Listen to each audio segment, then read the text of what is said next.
University. And for all those that are coming from other institutions, a very special welcome, and really feel at home in the Center of Excellence in the heart of Africa.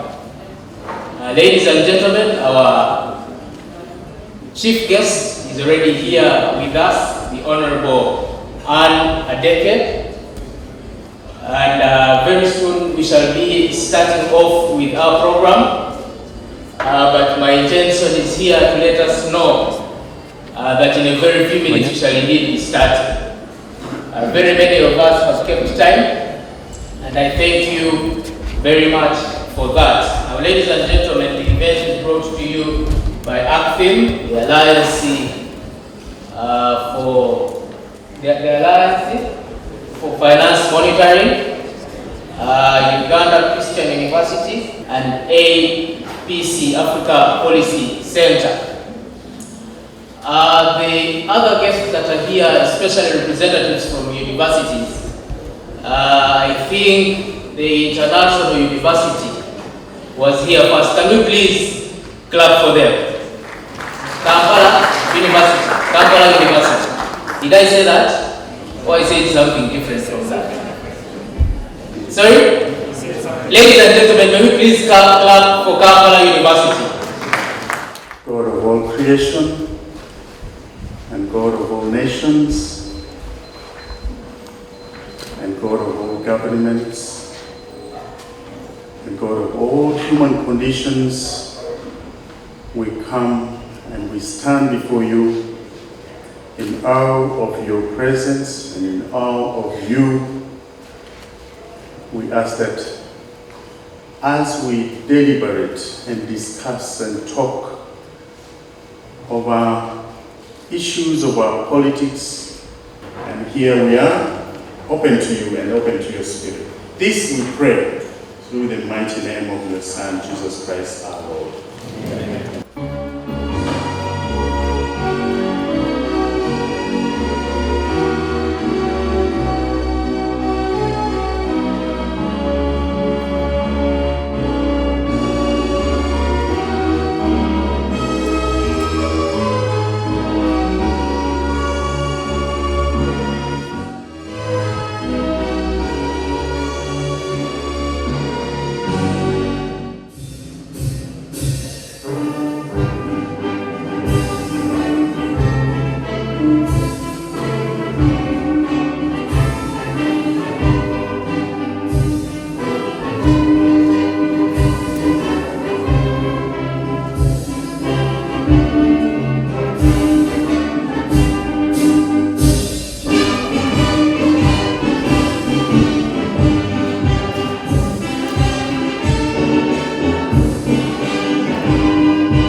Quickly, let me ask all of us gathered here to recognize our guests who are seated here, starting with the Honorable Anna Adeke.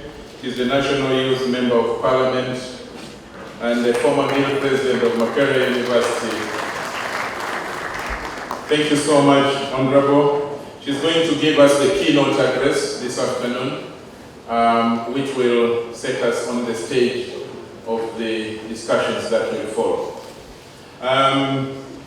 Let's also recognize the presence of the Director of the Africa Policy Center. It's a think tank here, based here at the UCU. Professor Lawrence Adams is with us here. Professor, you're most welcome. We also have I want us to also recognize the Dean Faculty of Social Sciences, Professor Mary Nabachwa Sonko. You're most welcome, Professor. Good to have you here. We have amidst us the Head of Department of the Public Administration and Governance, Martin Kizito, is also with us. We also have Ivan Bowe, Mr. He is not yet an MP, though aspiring to be one. He's a former Guild President of Makerere University as well, and is going to be one of our panel discussants. Please clap for him. Then we have Henry Mugozi, who is the head of the Alliance for Finance Monitoring, or ACFIM, who are the organizers of this convention. Thanks so much, Henry, for organizing this. I will be recognizing the rest as and when they come. For starters, this is the second of its kind. The first one was last year. It was held at Makerere University campus in Kampala. This is only the second. But what ACFIM is doing is to generate discussions, like Bishop prayed in his prayer. The issue of commercialization of politics has become a major thorn in our body politic. It is not only for Uganda, we need to know, it is a big problem across the world. On behalf of the Department of Public Administration and Governance of this university, on behalf of the Faculty of Social Sciences, and our dean is right there, Professor, wave to them. On behalf of the Guild Government of Uganda Christian University, 2018-2019. On behalf of Africa Policy Center, and on behalf of the entire university management, we sincerely want to extend our appreciation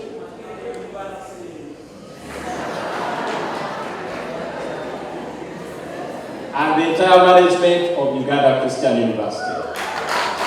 We sincerely want to extend our appreciation to Alliance for Finance Monitoring. Thank you, and thank you very much for partnering with us in this event. Good afternoon, all of us, and praise the Lord. My name is Bruce Amanya Mubisha. I am a third-year student of civil engineering, and by the grace of God, I'm the Guild President of UCU. Allow me to proceed, therefore, as the chance has been given to me to welcome and extend appreciation to the people that have made this event a success. I want to welcome, in the first place, each and every university represented here, because you are the youth and you make these conventions what they are today. But in a special way, I want to welcome the students of the university I come from, that is Uganda Christian University. Thank you very much for coming. With special praise that you see here.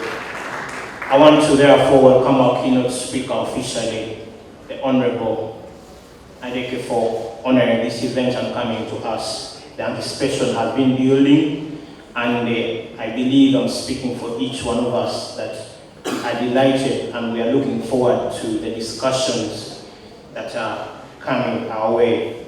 But also love to welcome the team that accompanied you, just like Mr. Charles introduced them.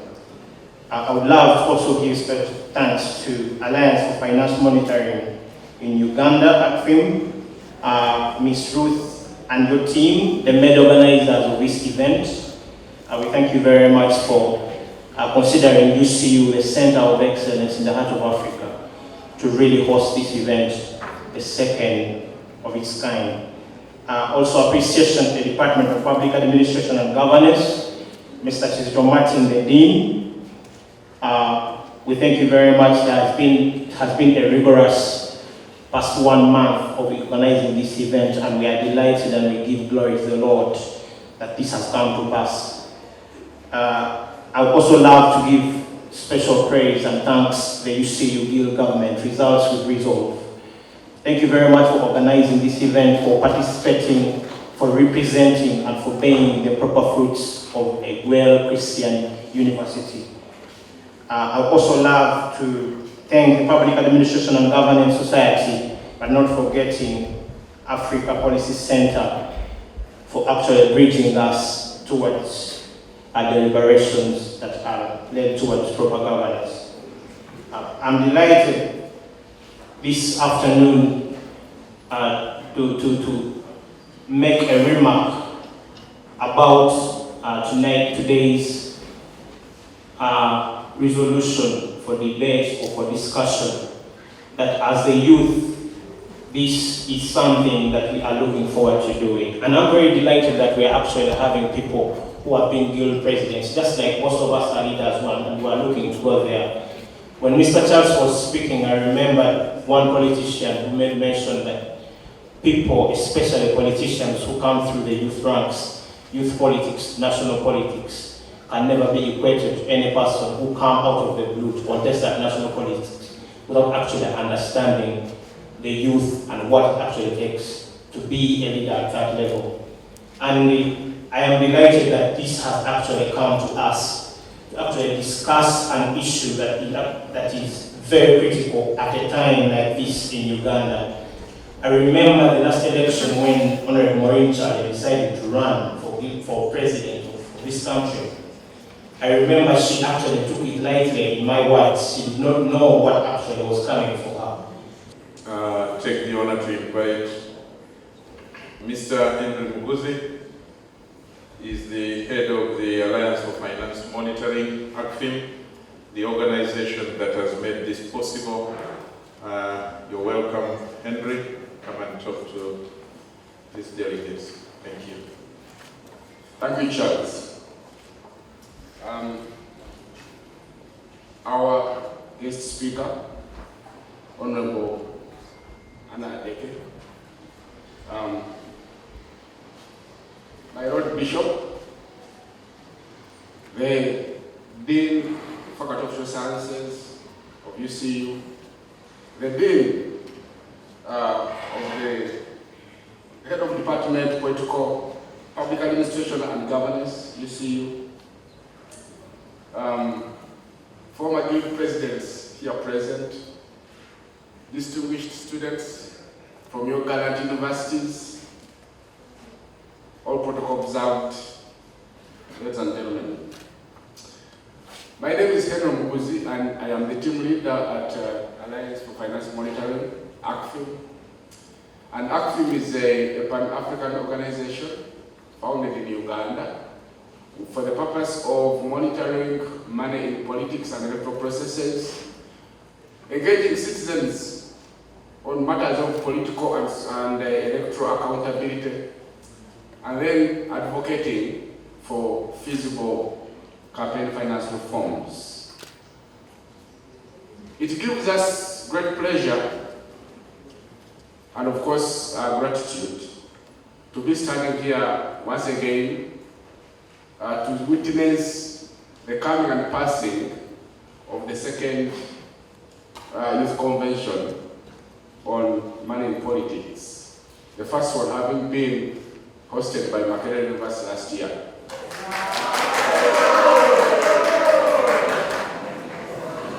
And I'm happy they finally arrived. Why are we speaking about this today?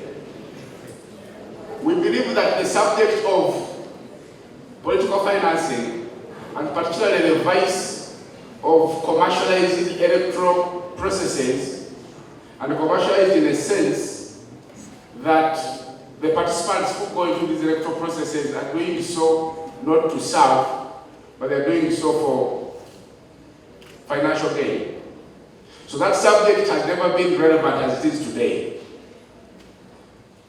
A couple of days ago, I was reading a report from the African Union, and that report is making a very interesting forecast. The African Union is forecasting that come 2020, in many African countries, the voter, out of every 4 voters, 3 of them will be averaging at 20 years of age.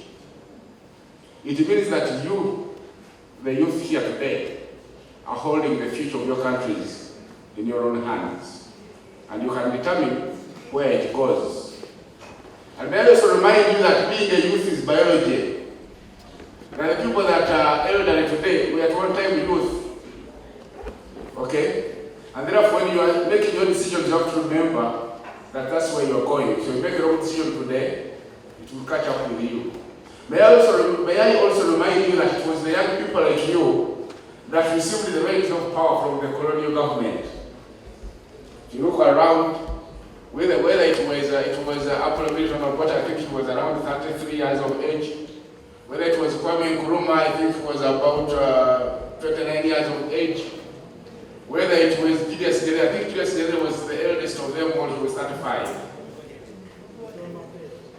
Nnamdi Azikiwe of Nigeria was, I think, 27 years of age. Patrice Lumumba of Congo was, I think, 26 years of age.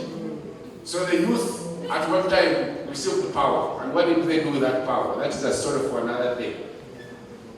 So money in politics, commercialization of electoral politics is quite concerning today. Because when you look at what's happening at the national level, it does mirror what we see happening in your own politics at the guild, in your universities. And I'm happy that the Uganda Christian University has opened the doors to host this event because they have a model which we think we can reflect on. Now, it was American politician who they have often referred to as the political transformist. His name is Jesse Unruh. In 1922, he contested for governor of the state of California. But in one of the things he remembered before, he made this statement, and I quote, he said that money is the mother's milk of politics. If you remove the money from politics, then politics will die a natural death. So we are saying that we are clever enough to understand that we cannot have politics without money. We need the money for politics. Okay? But the problem is, when it is not regulated, it then becomes what we are seeing today, because today the situation across all African countries is that politics seems to have drifted from what Jesse called mother's milk to something you can say is between mother's milk and poison. Okay?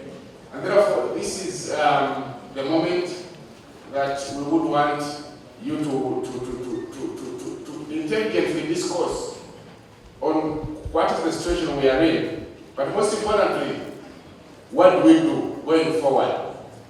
Quite often in African countries, in Uganda to be specific, when we gather in events like these, we spend a lot of time talking about the problem we already know.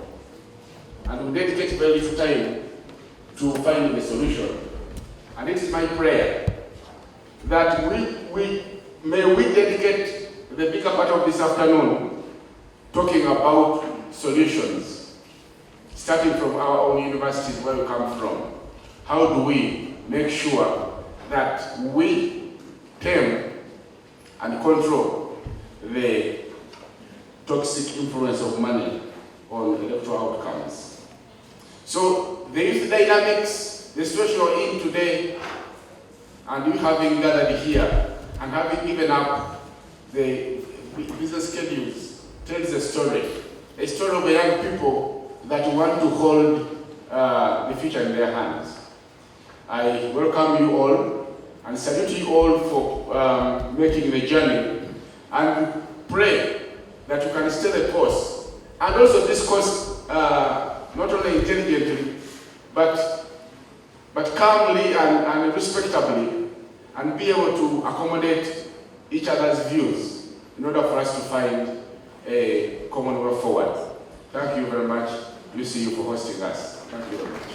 Professor Lawrence Adams is the director of the Africa Policy Center, which is a think tank hosted here at UCU. Professor, sir, you're most welcome.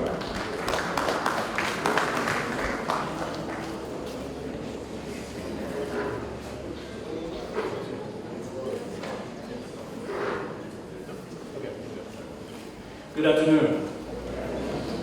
As he said, my name is Lawrence Adams. I'm the director of the Africa Policy Center here at Uganda Christian University, which is a public policy think tank rooted in a Christian worldview, attempting to speak with that point of view and all that we know from our theology, our morality, our biblical studies, to give shape to public life. And this country and in Uganda, in Africa and the rest of the world.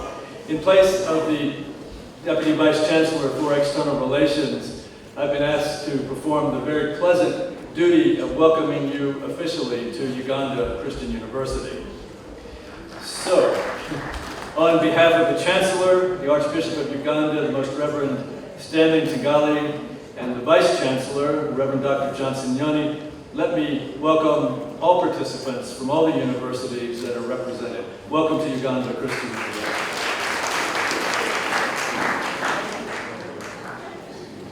I'm also just want to express a brief word of appreciation to the Alliance for Finance Monitoring, to the UCU Guild and His Excellency Emmanuel Bruce, and to the Public Administration and Governance Department and its society for inviting us, the Africa Policy Center, to partner with all of them to present this youth convention, this youth forum today. Uganda Christian University is very proud to host this opportunity for those so strongly affected by this problem of the commercialization of politics. In other words, the youth of Uganda, who constitute the larger part of the population by far, as you know, to invite you to address these concerns directly. So often, your voices are repressed, or squelched, or silenced, and we want this to be a forum where you speak on these issues. Uganda Christian University gladly opens our doors for this forum, and it's because we're a place largely populated by those who are youth, studying and preparing for their careers. And many of them want to have a strong voice in public life, to be good citizens and to participate and even to lead. And they find many obstacles, and we know those obstacles are going to be addressed today. So we welcome you, and it's my privilege, in order to begin the address of these issues, to invite for the keynote the National Youth Member of Parliament, the Honorable Anna Adeki, to address us this afternoon. Please join me in welcoming her. His Excellency, the President of our host university, the ED of AFIM, and the in charge of the Political Finance Academy, think tank, the church leaders present, the former guild president, present, Your Excellency, Boy Ivan, and Your Excellency.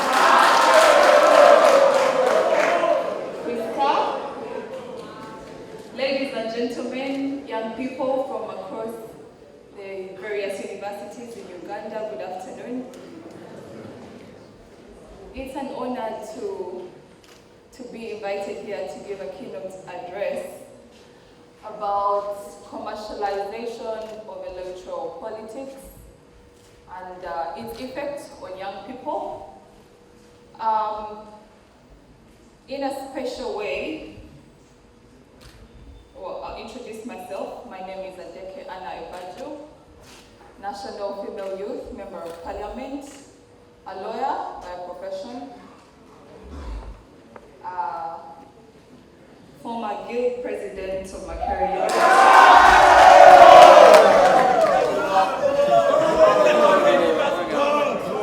Well, since they want to be the elephant in the room, allow me to pay homage to the university where my political journey began, Makerere University. Thank you very much.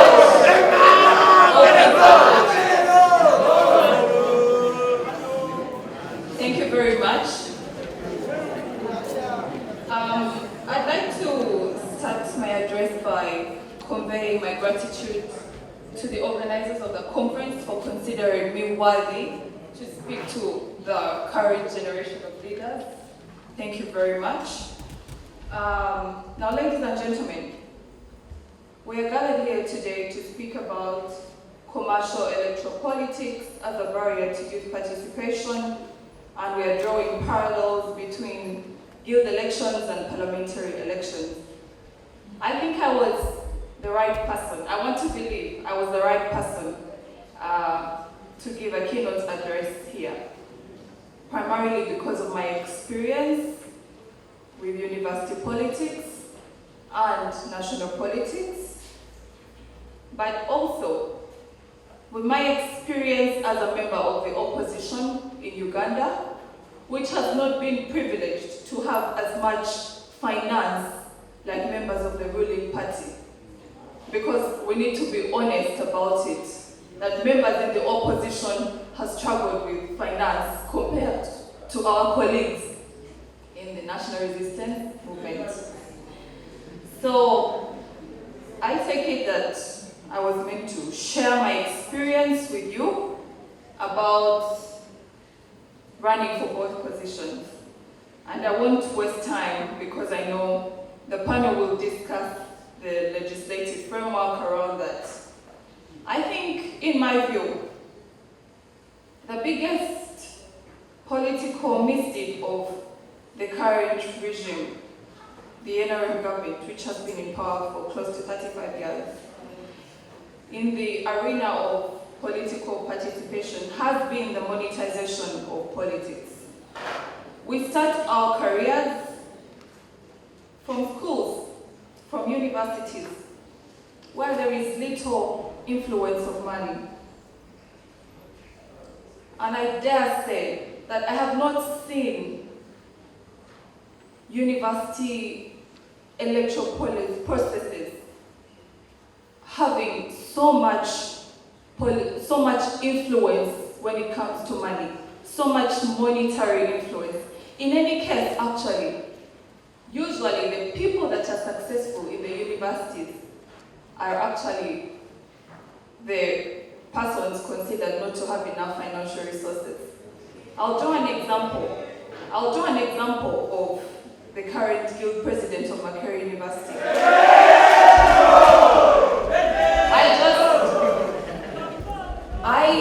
And I'm certain we are all informed about what has been happening. He has been a hawker of shoes. He's making ends meet by selling shoes. He definitely does not have enough money. You understand? At least what I read in the university, in the newspaper, was that was his profile. That's how he was raising money. So we start our political careers from places where we are viewed for who we are. We are viewed by the ideologies that we have, that we stand for, by the promises that we make.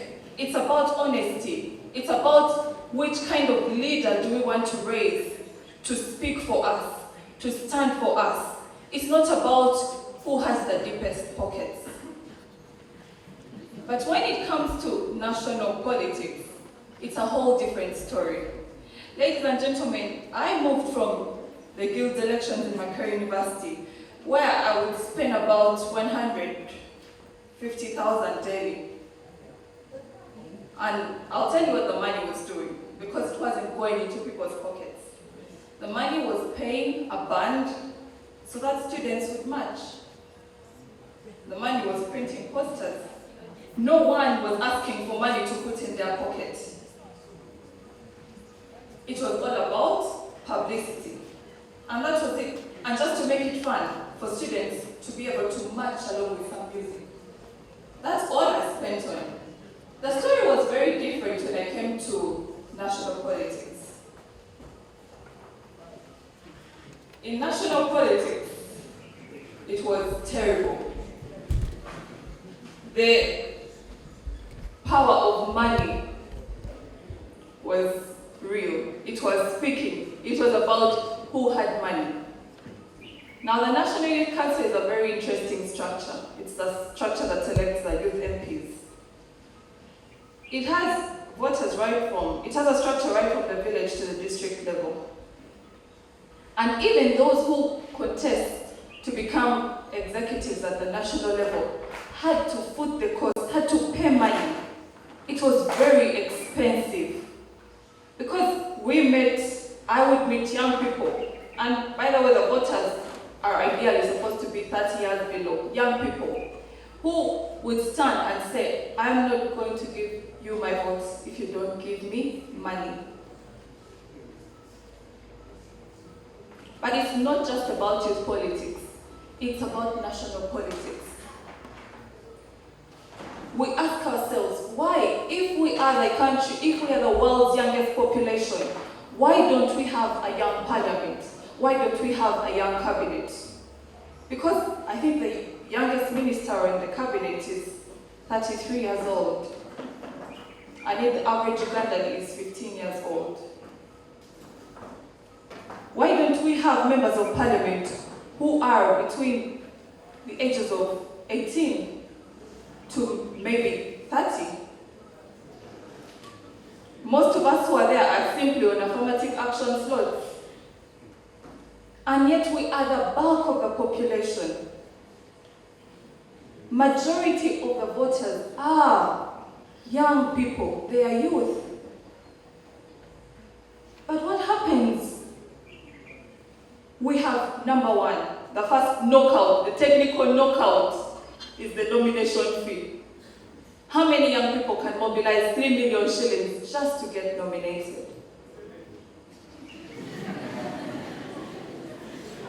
3 million shillings is quite an amount of money. So that's a first knockout to young people. Secondly, is the finance that you need during the election to run you. The fuel you're going to use, the publicity. But worse than that is the actual spending of money on individuals. Where you go to a group and they tell you, we don't want you to talk, we just want money. These are the realities out there. Here in the university, we are so cushioned because the administration has made it possible. They are limiting the amount of money that people can spend. Because here we are enlightened and we know it's not about who has the deepest pockets. But out there, it's terrible. Young people, it's terrible. I moved around the country, going to constituencies. And of course, doing my own survey of who of the candidates was the most probable to win. And many times I found that they were older folk. Why? Because they had more money. Generally, the undertones that was speaking loud were that if you don't have money, you don't stand a chance. But let's ask ourselves, where does this money go? I want to ask us as young people, because I want to believe that most of the voters are young people. So where does the money go? To young people? Is it the young people who receive the money and change their minds based on money? Or is it that young people do not want to participate in electing leaders and they choose not to go and vote? These are questions we need to ask ourselves. Because if you have a candidate who is youthful and majority of the people in the voting age in this constituency are young people, why would he lose an election to someone simply because of money? Either the young people do not want to vote, or they actually receive the money and are swayed by the money to vote for older folk. We need to speak of solidarity as a generation. No one is going to go there and pass laws and policies for your benefit if you're not there. You have to be on the table bargaining for them. The people at the table are not young people. That is why they will give us something like Youth Livelihood Fund, which is just a patronage fund. It will not change our lives as young people.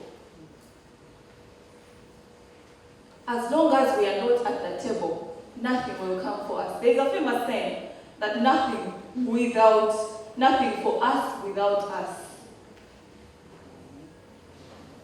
And there is no youth voice on the major decision-making tables in this country. What we have are a few people to just make it look good, to make it look that oh yes, we have democracy, we have youth representatives. So young people, can you shout that you don't have representation in parliament? No. Because guess what? That will be the evidence. But do these numbers count? No, they don't. You're the majority and yet the minority. Because of money. Because politics has been commercialized. Let's look at the quality of leaders who are a result of commercialization of politics. Just a few weeks ago, just a few days ago, Parliament approved the issuance of promissory notes to an investor to set up a hospital, specialized hospital. When you look at the portfolio of the hospital, the illnesses it will treat, and compare that to our healthcare system, you realize, in short, that Parliament was legislating for itself. Because how many Ugandans will afford that hospital?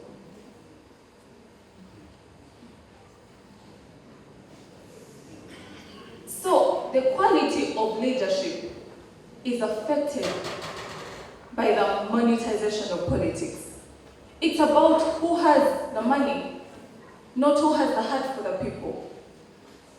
So you have leaders who go there to make laws for themselves, not for the common man. To build hospitals for they who can afford. And yet there are districts that don't have health center for. There are sub-counties. The primary healthcare system of the country is ailing. But because you have someone who bought you at a price, then that's the kind of leadership that you get. And that brings me to the issue of accountability. With commercialization of politics, there is no accountability, or there is deficient accountability. Why do I say so? If someone has bought you at a price, what right do you have to demand accountability? I'll do an inference of contract law. If I make an offer, you accept it, and there's consideration that has passed, then the contract is over. Yes, I've paid. If I come and I see shoes, if I come and I see a person, I say, I want a vote. Then you tell me the vote is at 50,000. I give you 50,000 and you pay. And you go and the consideration is by voting for me. Then what else do we have? The contract is finished. Right? So you cannot come around and start making noise and telling me, oh, you're not speaking out, you're not speaking the voice of the people. No! Please, our contract ended. I gave you money and you voted. So what right do you have to come and start telling me about hospitals and all these things? No. And for us here, we are privileged enough to be elite and educated about this. What about people in the grassroots? What about people in the villages? Who will honestly feel, oh, you paid for our vote, it's okay? You will definitely have leaders who are not accountable to the people. And that is when leadership starts to go wrong. The only check to power are the people. That is why we have to maintain leaders who are accountable. We have to maintain accountability to the people. It's the only thing that keeps people grounded. So that is how you end up having leaders who don't speak for you.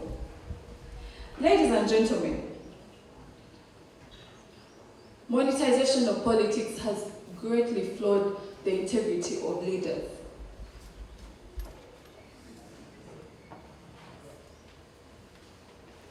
You know, one of the toughest things that the Parliament has gone through has been the 102 amendment. And I think it became public knowledge that the amendment was secured at a cost and at a very high cost. That's what happens when you have leaders without integrity.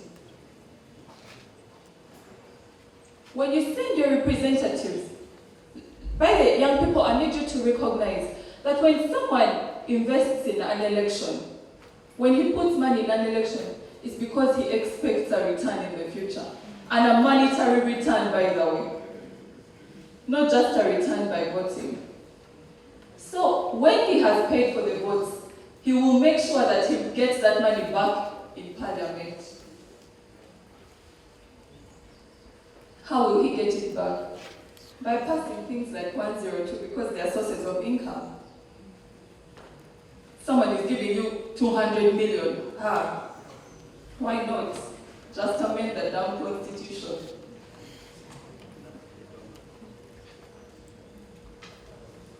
But also, one of the other things that have really made politics expensive is the culture of patronage, which, with all due respect, I want to mention, starts from the head of state, trickling down to the leaders, and it has phased out young people from participating. Everything is about patronage. Do you know the kind of work your leaders do? They bury people. They are judged based on condolences and burials. They are judged based on construction of churches. They are not judged based on their legislative roles, on their roles as legislators. And how many young people can feed patronage? You don't have resources. You don't have resources to feed this virus called patronage. And yet it's what works most in our electoral system.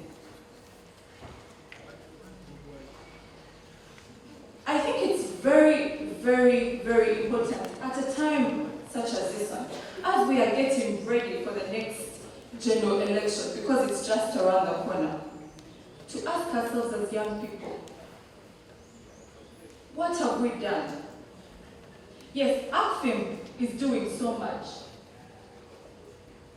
trying to partner with members of parliament to introduce legislation to regulate the amount of money that can be used in an election. But legislation is a whole different process on its own. We have to lobby for numbers and go through all the readings. And yet the people who benefit most from commercialization of politics are in the chambers of parliament. So what are the chances that it will pass? I don't mean to be skeptical about this. But then I want to put it to you, to throw it back to you, because the real power is in your hands. As the current generation, what are you doing? Why is it that when we are at university, we are judged for who we are? We are judged for the ideas we espouse. Why is it that when we leave the university, we cannot go anywhere without money? I am personally a success story of not choosing money in my elections. I went into the National Youth MP election without money. I didn't choose money. But it was a message I told the young people. And I gave them an option. I said, if you are looking for someone who will represent you, you will go for me. If you are looking for someone who's going to pay you, it's not me. You need to go elsewhere and get the money that you need, but you won't get it from me. So what are we doing as young people? You're the voices we are sending out to the communities.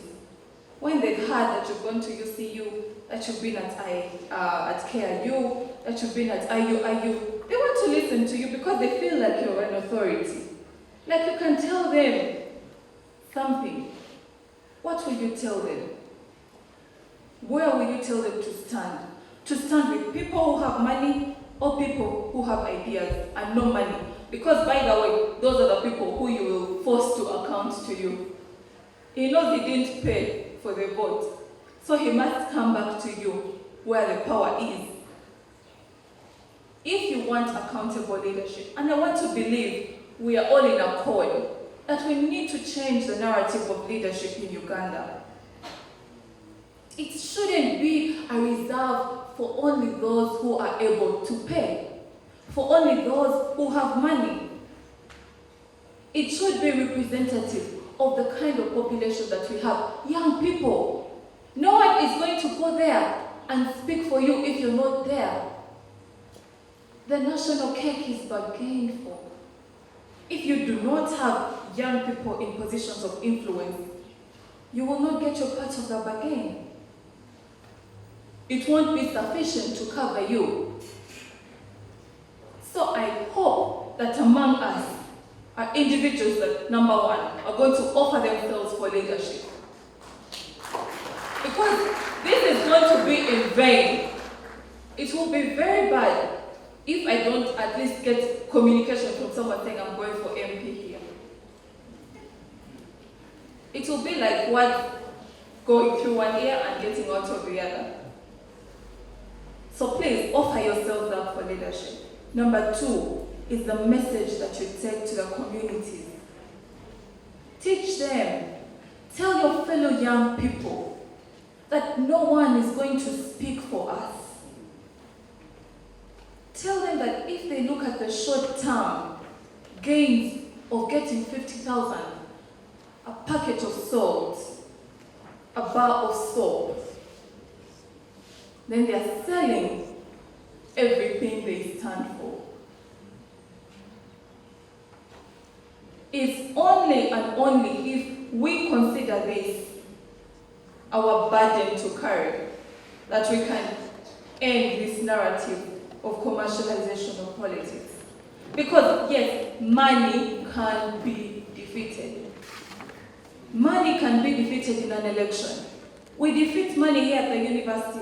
We must be able to do that at the national level. I'm waiting for a group of youth who the president will promise 100 billion and they say, no, Mr. President. Actually, what we want is this.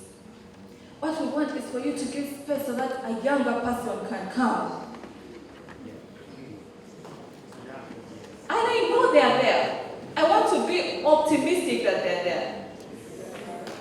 And they are in this room.